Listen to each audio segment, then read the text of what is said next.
No ano 1000, o mundo era um mosaico de impérios em ascensão. Reinos instáveis e governantes cuja autoridade se impunha pela força, pelo medo e pela capacidade de comandar legiões de guerreiros. Era um tempo em que a lei era escrita pela espada e o poder dependia da habilidade de conquistar, intimidar e manter a ordem em territórios vastos e frequentemente violentos. Em diferentes regiões do planeta, reis e líderes surgiam com reputações tão grandiosas quanto aterradoras. Seus nomes atravessavam fronteiras, estampavam lendas e moldavam a história através de decisões implacáveis. Neste roteiro exploramos a vida, o reinado e o impacto dos reis mais temidos do ano 1000 menos homens, cujo poder ecoava como trovão e cujas ações ainda despertam fascínio e receio. Na Europa do Norte, emergia a figura gigantesca de Sven Forkberg, rei dos dinamarqueses e uma das mentes militares mais brutais do período, conhecido por seu apelido devido à barba bifurcada. Sven era temido por populações inteiras da Inglaterra,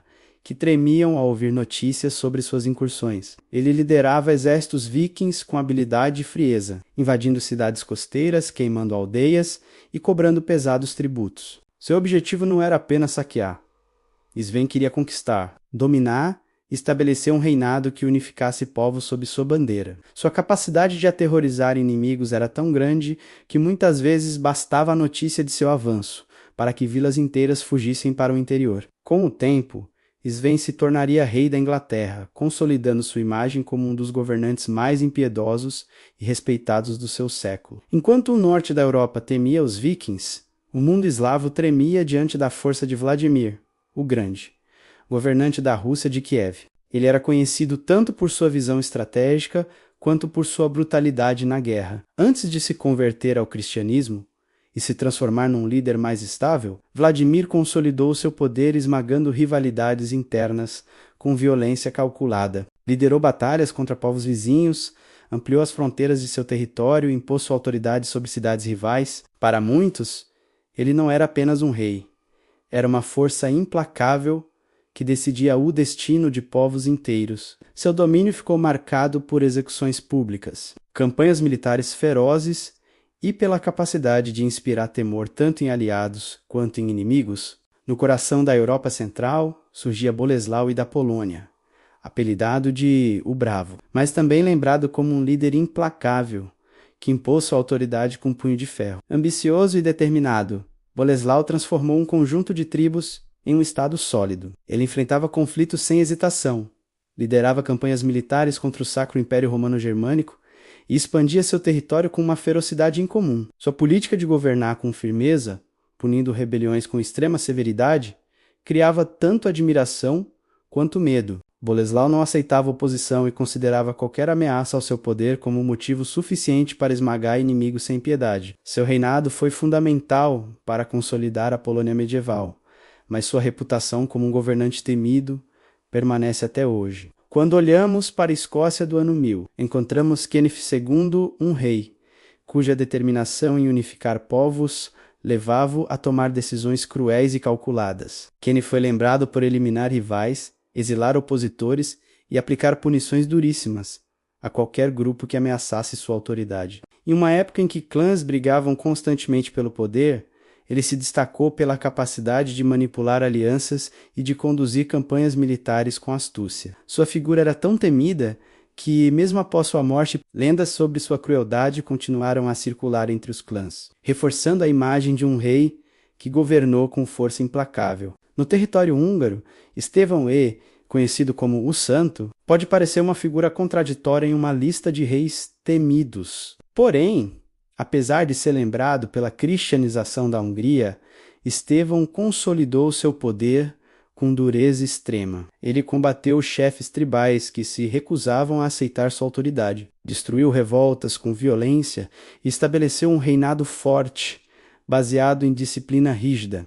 Para grupos pagãos e nobres rebeldes, Estevão era um monarca temível, disposto a eliminar qualquer ameaça ao seu sonho de unificar seu país sob uma nova ordem. Sua imagem dupla menos santo e implacável menos mostra o quanto o poder no ano 1000 era complexo e multifacetado. Enquanto isso, no Oriente Médio brilhava e aterrorizava o mundo a figura de Al-Akbi al-Mansur, ministro e líder militar do Califado de Córdoba. Embora não fosse rei no sentido tradicional, seu poder era tão grande que superava o de muitos monarcas. Ele liderou dezenas de campanhas contra reinos cristãos na Península Ibérica, destruindo cidades, queimando campos e impondo a autoridade do califado com violência devastadora. Seu nome era pronunciado com medo entre povos cristãos, que sabiam que nenhuma muralha parecia alta o bastante para deter seu avanço. Al-Mansur transformou Córdoba em um centro de poder extremamente respeitado, mas também amplamente temido. Na África, o reino da Núbia era liderado por governantes cuja reputação amedrontava povos vizinhos. Um dos nomes mais impactantes era rei Georgios II da Núbia,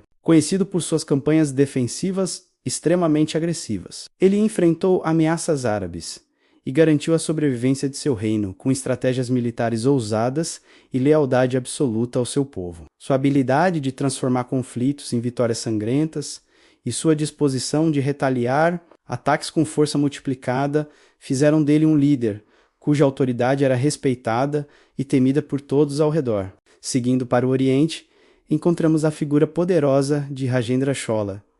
E, na Índia, embora tenha assumido seu reinado oficialmente um pouco depois do ano 1000, sua força e influência já eram sentidas nesse período. Ele comandou o Império Chola com uma combinação de habilidade militar, visão estratégica e uma determinação que pouco deixava espaço para misericórdia. Rajendra liderou expedições marítimas gigantescas, conquistou vastas regiões e estabeleceu uma hegemonia que fazia reinos vizinhos tremerem ao ouvir seu nome. Seus navios atravessavam mares e suas tropas marchavam com velocidade esmagadora, consolidando uma das maiores potências do Sudeste Asiático medieval. No Japão, o poder imperial tinha influência limitada fora da capital, mas havia líderes militares cuja força e reputação ultrapassavam fronteiras regionais. Um deles era Minamoto, no Yorimitsu, um samurai lendário, conhecido por sua força, coragem e frieza diante do perigo. Embora não fosse um rei, Yorimitsu era temido como poucos. Suas ações contra rebeldes, bandidos e forças rivais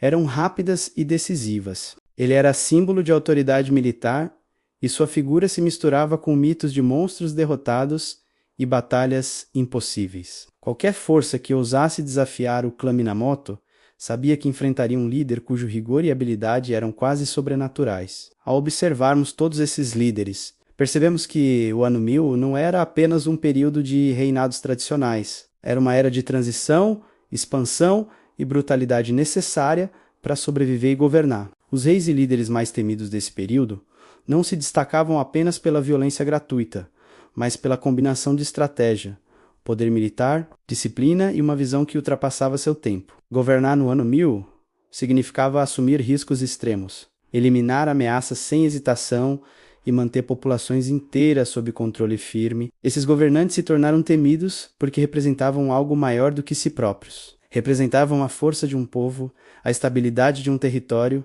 e a continuidade de uma ordem que só podia existir em meio ao caos. Suas ações moldaram fronteiras, destruíram impérios, criaram novos reinos e estabeleceram bases políticas que ainda influenciam o mundo moderno. A sua reputação ecoou por séculos e ainda hoje fascina estudiosos, historiadores e curiosos. Os reis mais temidos do ano 1000 não eram apenas figuras brutais, eram símbolos vivos de autoridade máxima, líderes cujas decisões podiam transformar a história. Seu legado, apesar de marcado por sangue e temor, também é feito de conquistas, estrutura política e força incomparável. Em um mundo onde sobreviver já era um desafio, esses homens ergueram impérios, enfrentaram inimigos e deixaram marcas profundas na memória da humanidade.